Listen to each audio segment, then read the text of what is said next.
Rachel, and thank you Hi. for joining us today on the Dementia Dialogues. How are you? I'm good, thank you, and thank you for the invite. Oh, Appreciate I'm really, really looking forward to this conversation.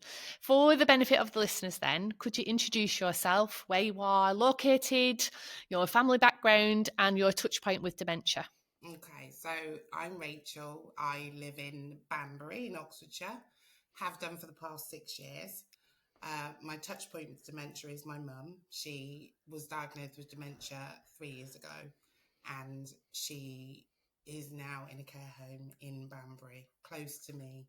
I'm very lucky. She's only 5 minutes away, so So you can yeah, keep your eye on her as well, then, yeah, can't you? can do. Yeah. So tell us a bit about Mum. What's she like? What's she called? Is called Francilia, which is a Ooh, name you probably will never come across again. We call her Frances, and I don't call her Mum anymore, okay. which I'm sure will come out later on. So, Mum is feisty as hell. She's very loving. If you met her, I think for the first time, I don't think you'd realise that she has dementia, but as time goes on, you kind of see that. And I think that's because she's such a proud person, always has been a proud person. But as the conversation goes on, you realise because she misses steps, or you might actually be on a completely different shelf. And we're talking about when she was married, or if she was at school, or when she was at work. But yeah, she's quite fun. And I think for me, the best part of it now is that she's almost like a child. Yeah. So she's quite playful. She plays people very well. She knows which carers will scratch her back and give her the wash in the right place. And if she sees me and she hasn't seen me for a few days, she'll play on that for a little while. She's 86. 86, Yes, lovely. hopefully I've got her genes because she doesn't look 86. Oh, so what was it like growing up with Mum then? Are you an only child? Do you have any No, siblings? I have four siblings, but I was the youngest. So I'm going to say, and it's a name that stuck with friends, I was a princess. So I think that's because she had the time to be with me. So we were very, very close. Um, if mum was there, I was stood there and holding on to her apron strings, if you like. Yeah. But the gap between me and the oldest is about 16 years. Okay. And she will openly tell you, even with dementia, that I was a mistake. Yeah, so that's good. So yeah, And like we said before, when we were chatting before we started recording, yeah, sometimes we don't realise why things happen, but actually they are a blessing. And I'm sure that's how she yeah, sees you now. absolutely, yeah, yeah. So, what do you do work wise? What's your career, your profession? Work-wise, I'm a bid manager, so I tout new business for businesses. Okay.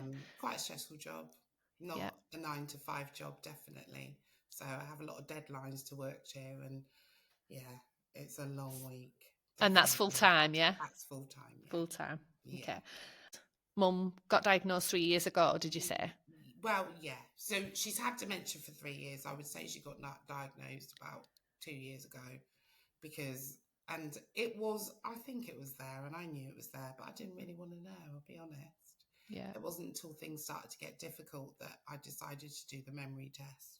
Okay. And uh, yeah, it was apparent then all the things that were happening. People with dementia don't have a normal sleeping pattern, for example. That's the first thing that you notice. So they sleep all day and they're awake all night. So that became quite stressful because she'd start to ring in early hours of the morning and say, I want my breakfast. Where are you? Because I used to go every morning before carers came in to make sure that she had her breakfast and she was okay. So that probably was the first sign. The second sign was talking in her sleep and just being very fidgety. And I've got videos where I recorded it and thought, what are you doing? Like she'd be knitting or eating in her sleep, but she's fully asleep, wouldn't have a clue. And then she started wandering. So I think the signs were there, but you just don't really want to.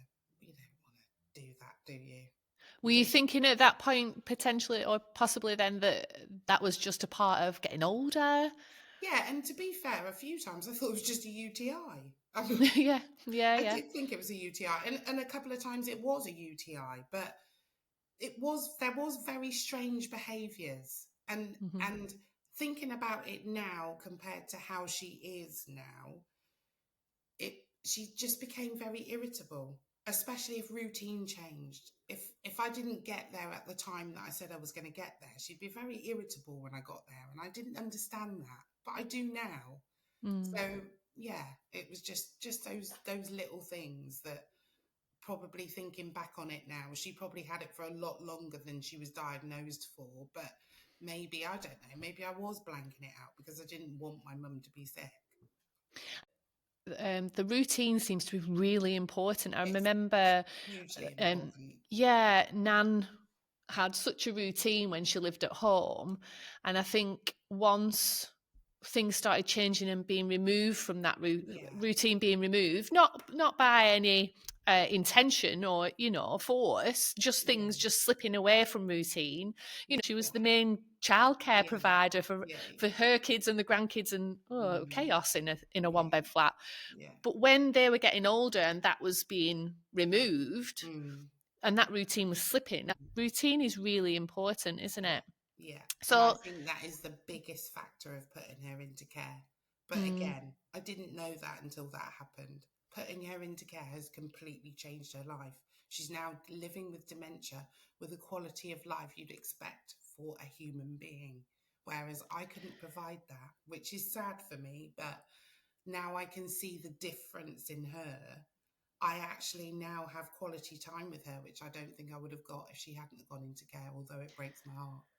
and that really warms my heart, actually, that because there's that much negativity really around Yes, care, there is. Yeah. and the fact that, or statements saying that they don't have the quality of Yeah. life when they go into care, Yeah. and actually you're saying the complete Yeah. opposite to Now that, which is great to I hear. will justify that by saying you have to get the right care home, Hmm. definitely. But on top of that, you have to make yourself present. At the end of the day, care staff change regularly. They can't stay there 24/7, but you have to instill in them who that person is and the things that make them tick. Hmm. Now, I did have the luxury of having some time off work, but I went and bought a laminator. Yes, shoot me. Because I made lists and I laminated it to say, this is what my mum likes, this is what she doesn't like, and this is how she will behave if you do the things that she doesn't like. And I've spent 12 months working that out.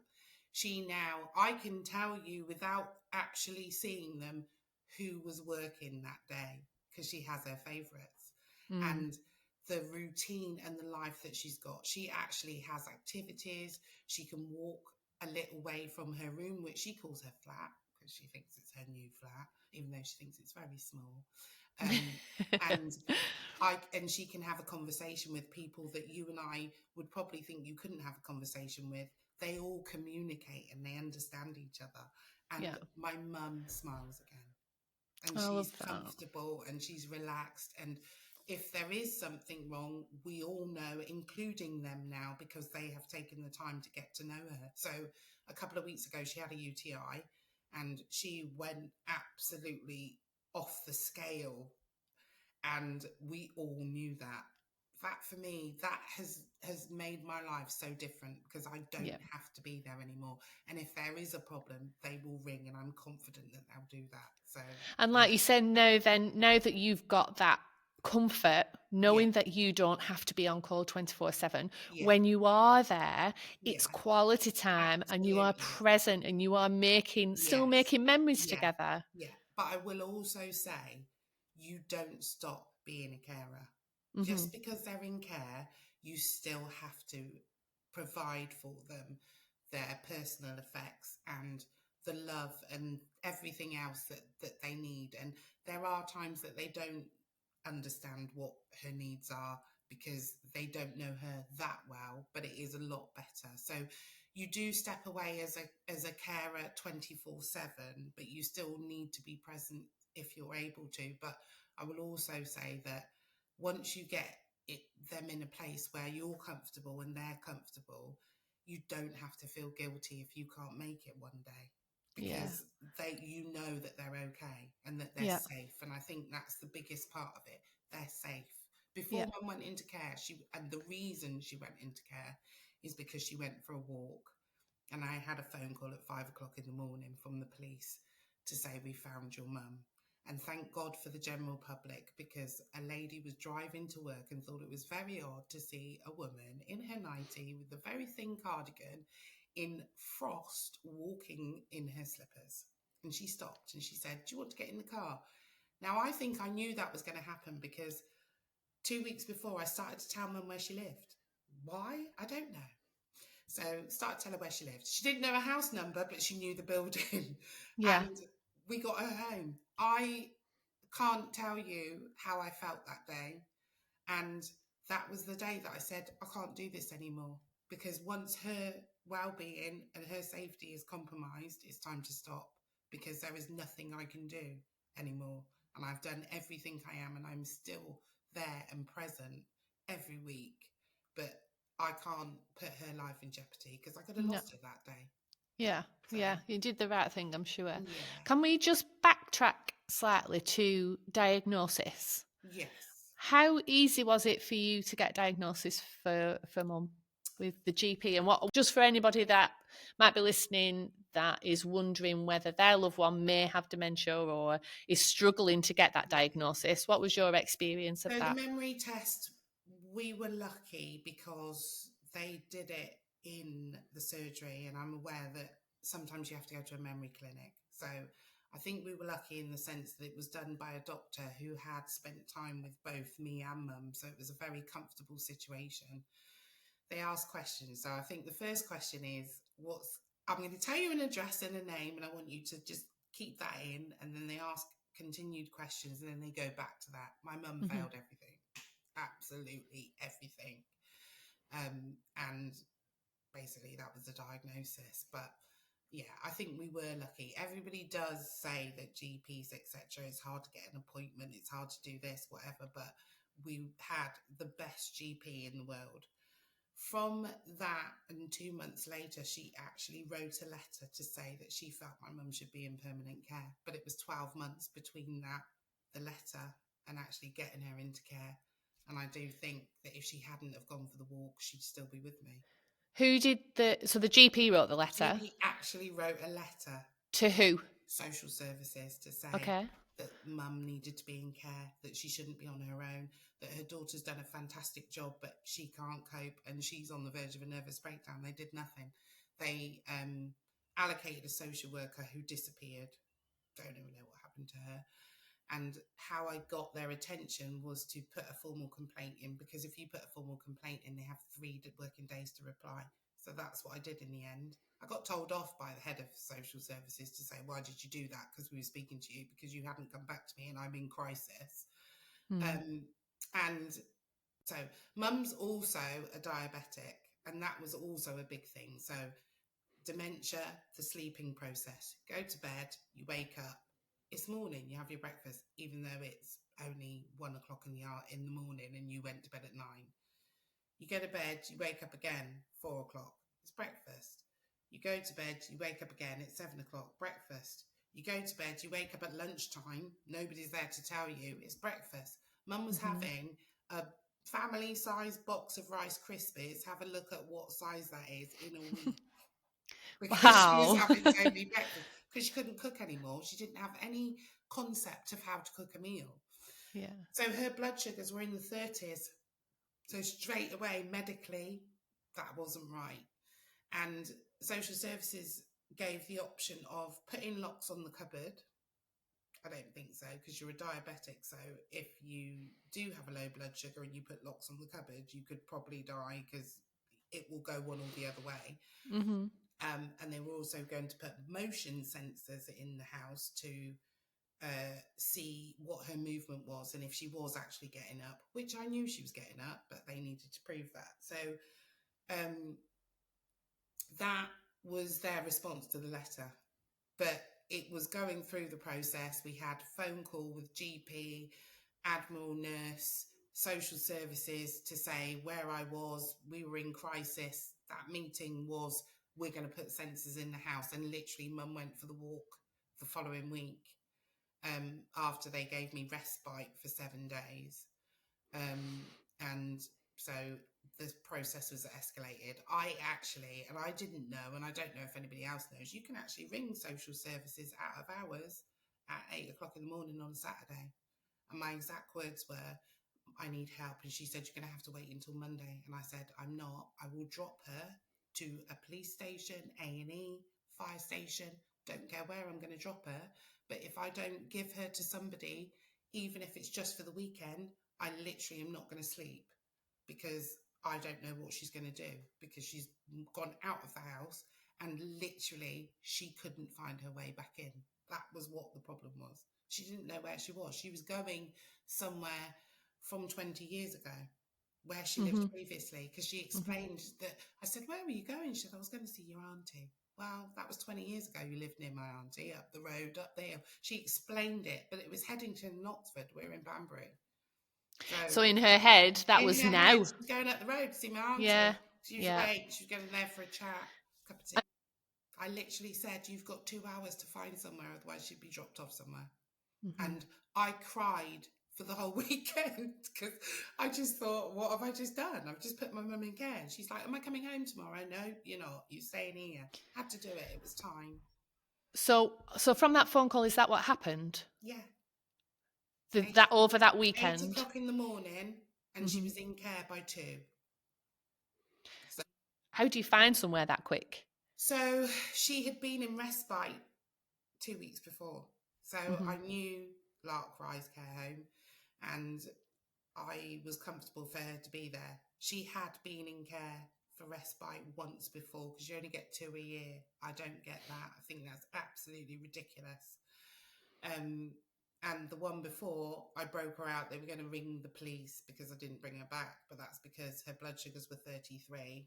And literally, you'd been neglecting her for a week. I know you had because she was totally docile when I went there, which means she hadn't had any interaction. But Lark Rise seemed to be okay, and I was comfortable with that. So I just decided that would be the place. And they said, that's if they've got a room. I said, I don't care if they got a room. I know they're going to have respite for a week, and we'll discuss the rest after that. So it's because I told the out of hours social services what needed to happen. Once I've got bee in my bonnet, I'm not letting that go. But I'm sure there are people that would let it go Mm. because to be told that, you would just do it. But I don't know what would have happened to me if I'd have spent that weekend watching her not moving. I couldn't bring her home because we've got stairs. So if she did go for a walk and she didn't know where she was, she would end up falling or whatever. So it would have to be at her house, which was a 1-bedroom flat. So not comfortable for anyone. And literally from that point, I didn't feel that I could leave her.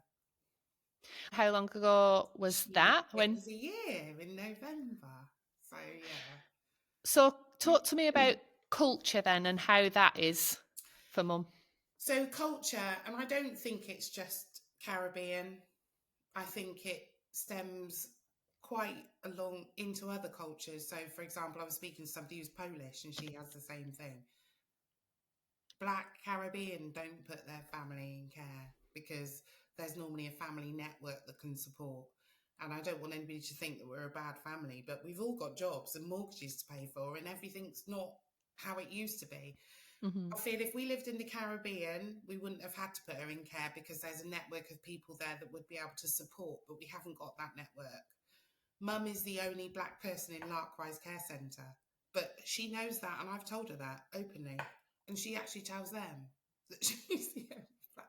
We we went out for coffee the other week. This is to show you how I've instilled it in her. And I parked in the disabled parking, and she said, whenever we go out, you always park here. Is it because I'm the only black person and that's my parking spot? I went, yeah, it is. But Just they go are, with it. yeah, they are amazing. We're having a Caribbean day. You have to come down.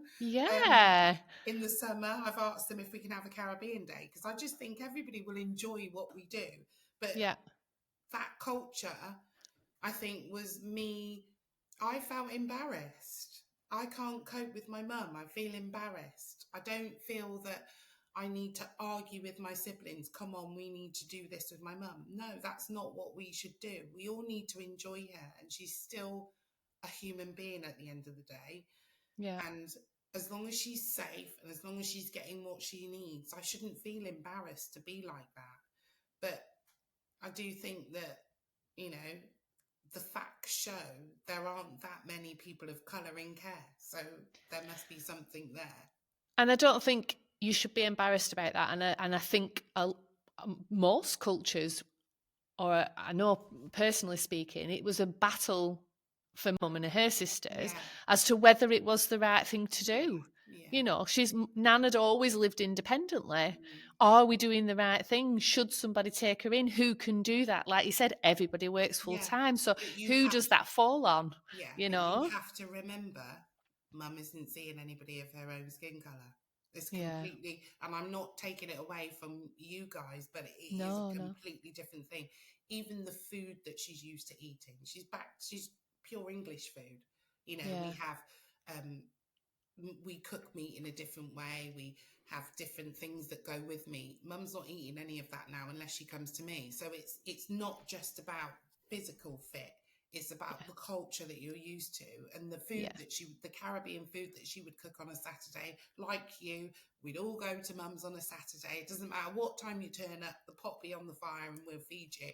All that's not there in that care home, Yeah. but I will give them their due. Her hair type and how that's looked after is completely different.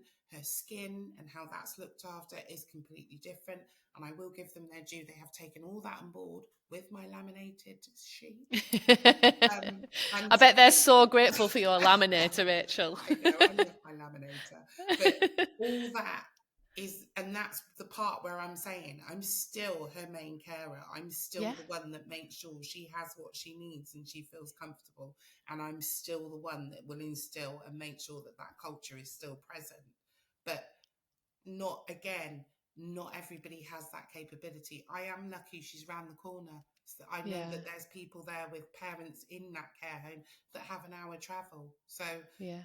there's no guilt that needs to be had. It's just about building a relationship, not just for me to start again with mum, but to make sure that the care home understand her and me and how we interact and what they need to do to make sure that she has the quality of life that she definitely deserves. So And I think you're doing such a great job, by the sounds of it, educating them, and they're yeah, doing such a great job by being open to yeah, that as they are well. open to it. You I'm know, they're blessed, not. It definitely. doesn't sound like they're shutting you down and saying no, she's here. No, This is the way, which is great. yeah, And maybe more needs to be done and said about that yeah, across the UK altogether. absolutely, yeah.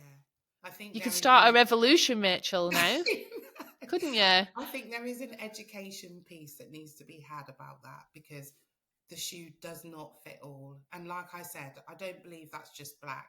Is all sorts of cultures that must have that same push pull.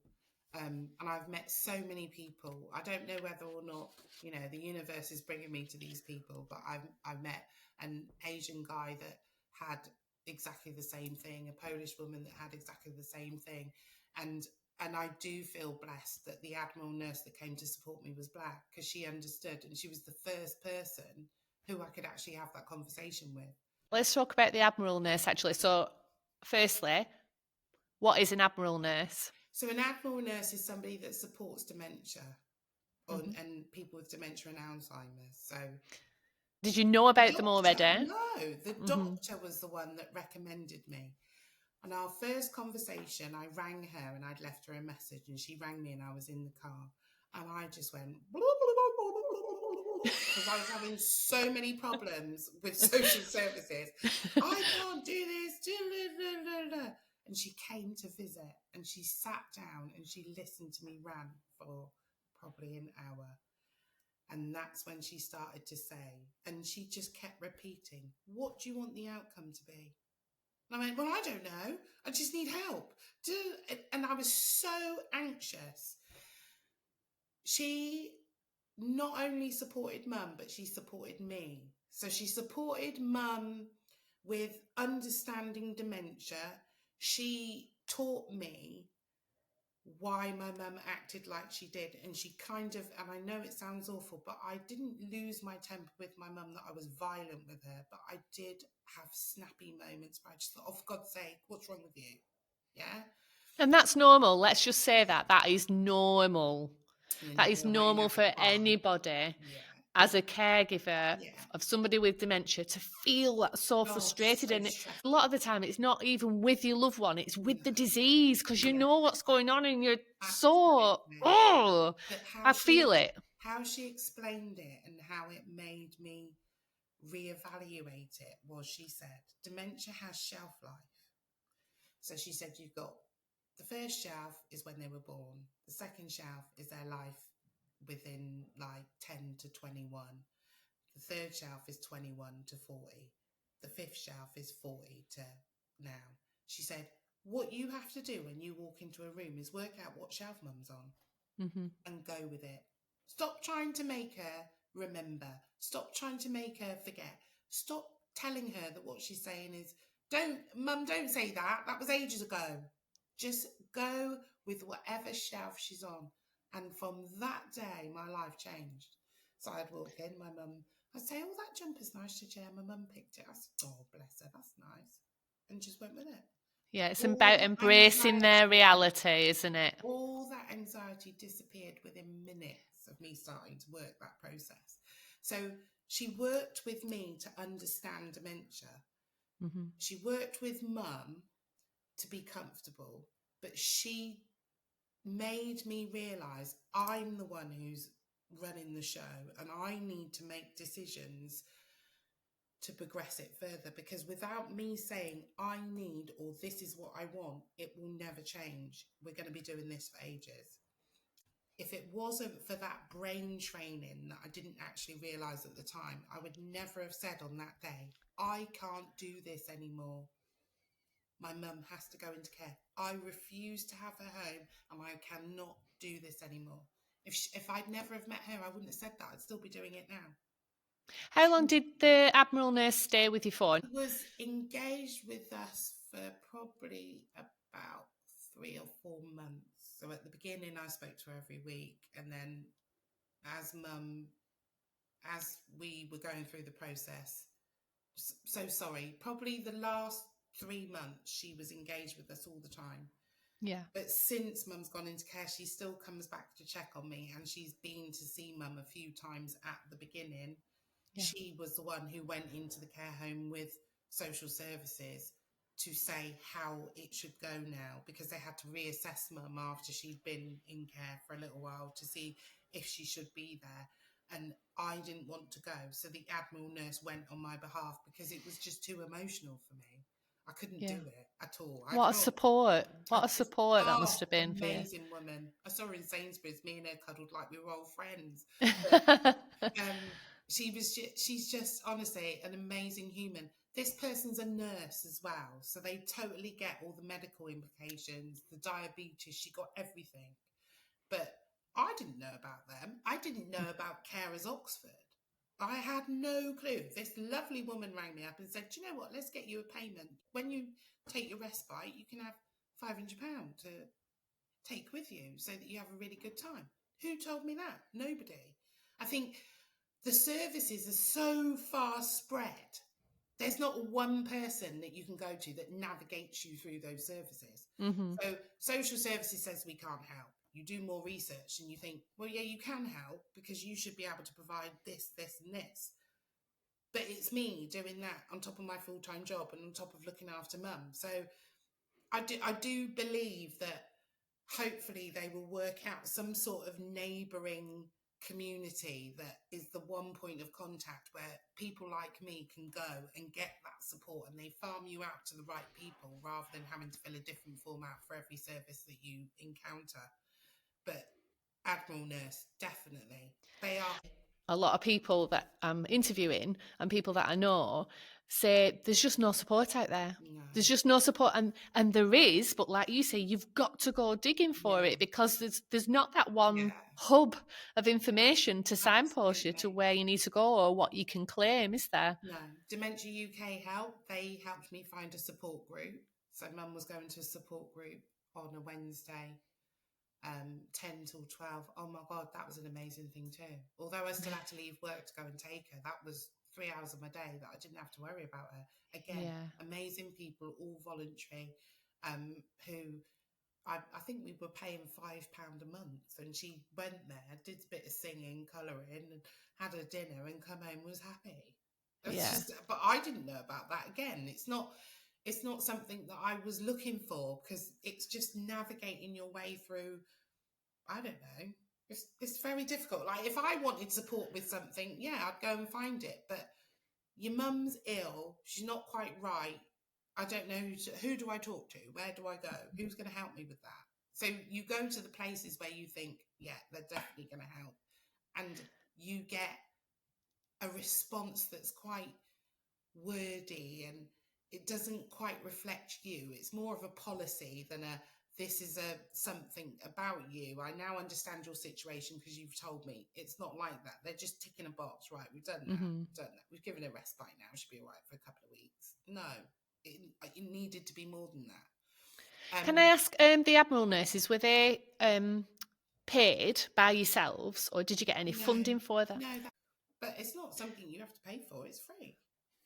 So But yeah. you just need to go looking for it. Well, in your case, you didn't need to go looking for it, Yeah, did you? no, Because the you just GP. email them and say, I Yeah. need some support. And they will ring you and assess your case individually, and then make a decision as to whether or not they can support. She also helped me write letters. She helped me with notes for meetings.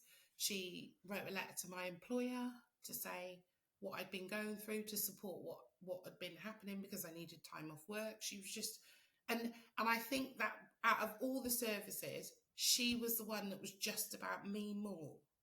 So she navigated the process and she supported me to make decisions, but she didn't make those decisions for me. She just Mm-hmm. made my thinking clearer by giving me pointers of and asking me questions that would make me think, oh yeah, you're right about that. But I didn't realise she was brain training me until that day when I had to make a decision. So yeah, absolutely amazing support. So you definitely recommend the Admiral nurses then. They'd be 100%, yeah, top of the 100%. list. And So Dementia UK are amazing as well. can you tell me then, from your point of view, what are your frustrations with the disease? Um, I Information think available, or all of the above? I know this is a really bad analogy, but this is me all over. Say it how it is, Rach. If you had a dog and it was ill, you'd take it to the vet. If you Mm-hmm. didn't take it to the vet, everybody'd be having a go at you saying, you can't leave that poor dog because he's ill. Yeah?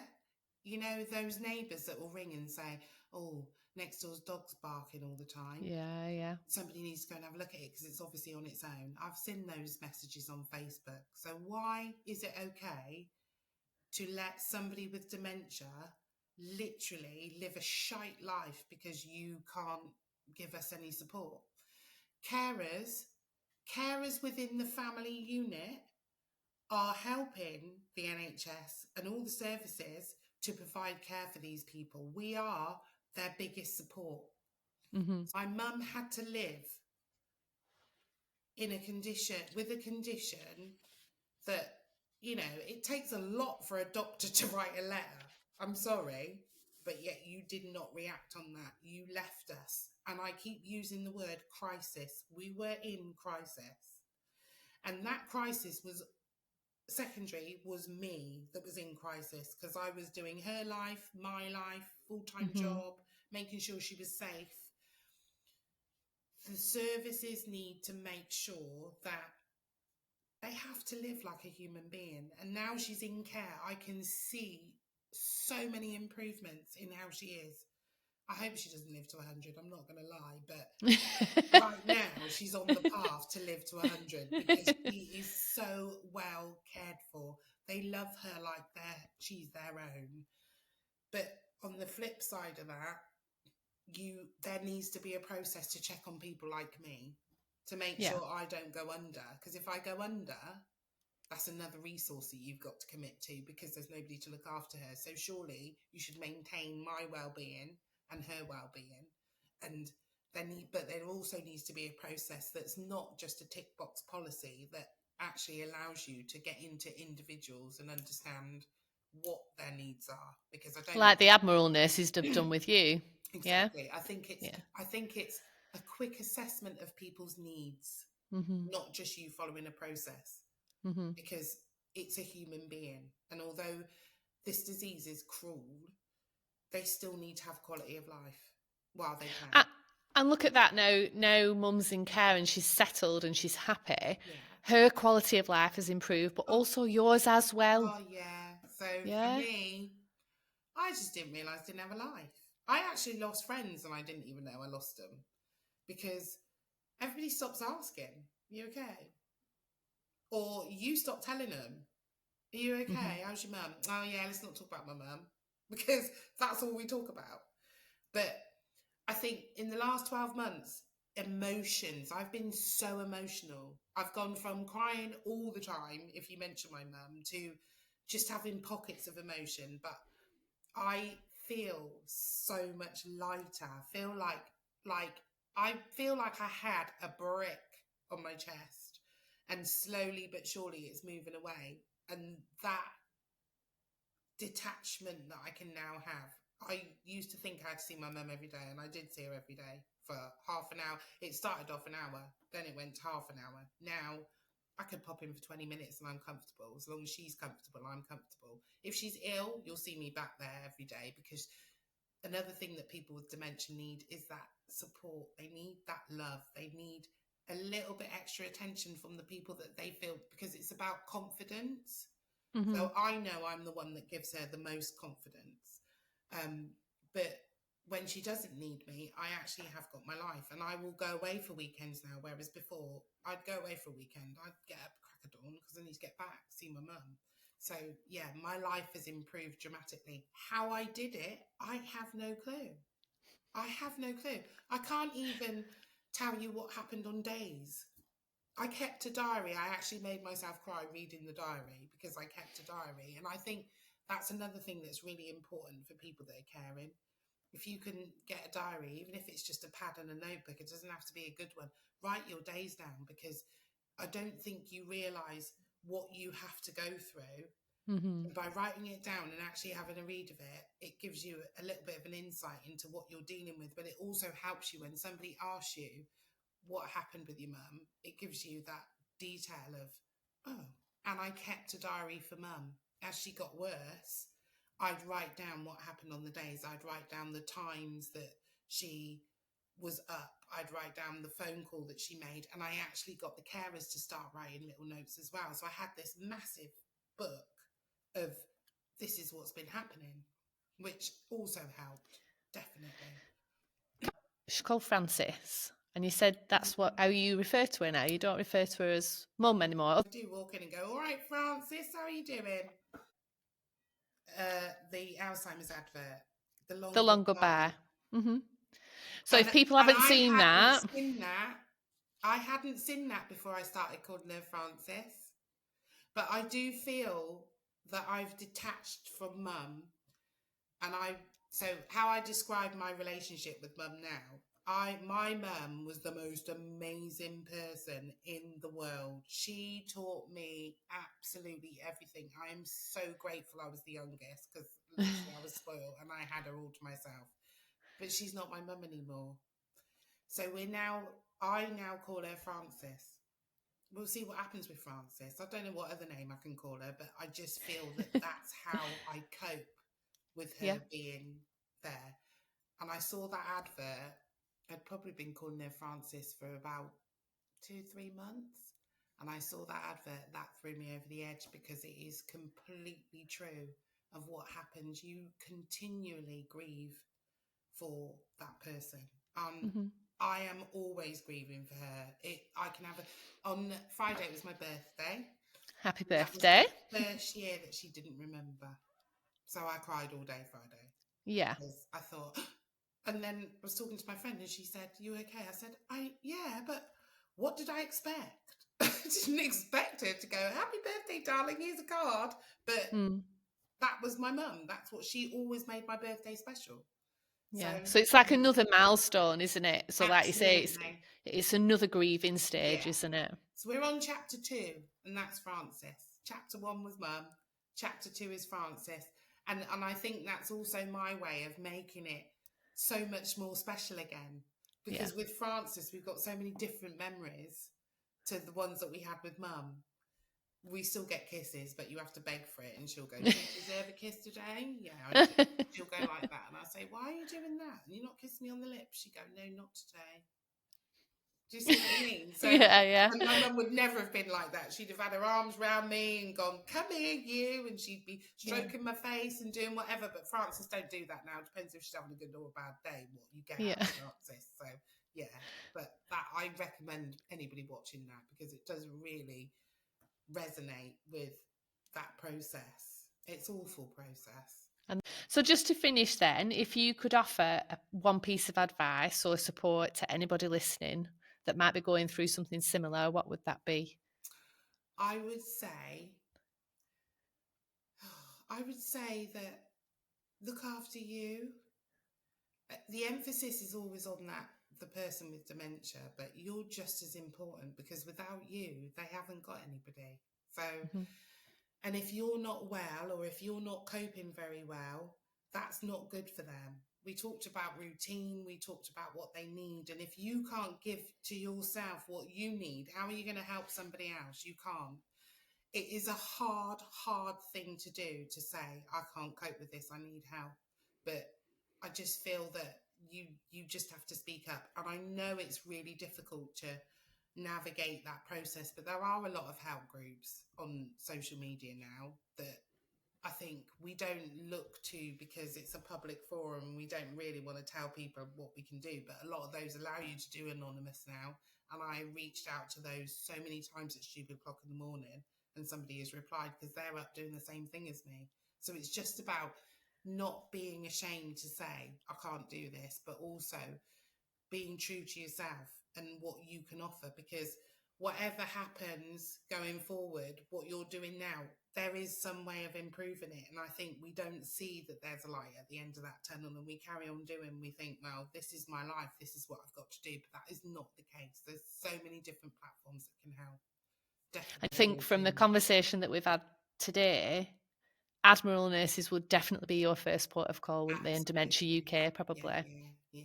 And I do also feel that a GP, I tried so many different ways to get into the GP, but when I found the one who understood me, and when I asked for an appointment and I couldn't get one, I always got one in the end because they would say, I'll get her to ring you, and she would fit me in even if it was after her surgery had finished. So I do think there's a lot of good people out there. It's just that human nature says when we get rejected, we don't go back. You need to Yeah. fight. You've got to fight Yeah. for everything. And then when you find that one, you don't let go, do you? No, you don't. But I don't think they let go of you either. No, No, they really no. don't. Thank you so much, Rachel, for taking Thank time out you. today. A lot of people are going to benefit from that I hope conversation for so. sure. Yeah. And let me know when the Caribbean Day is at I the will. care You home, can please. come. Yeah, Thank definitely. you so much. Thank you. Thank you. Take care.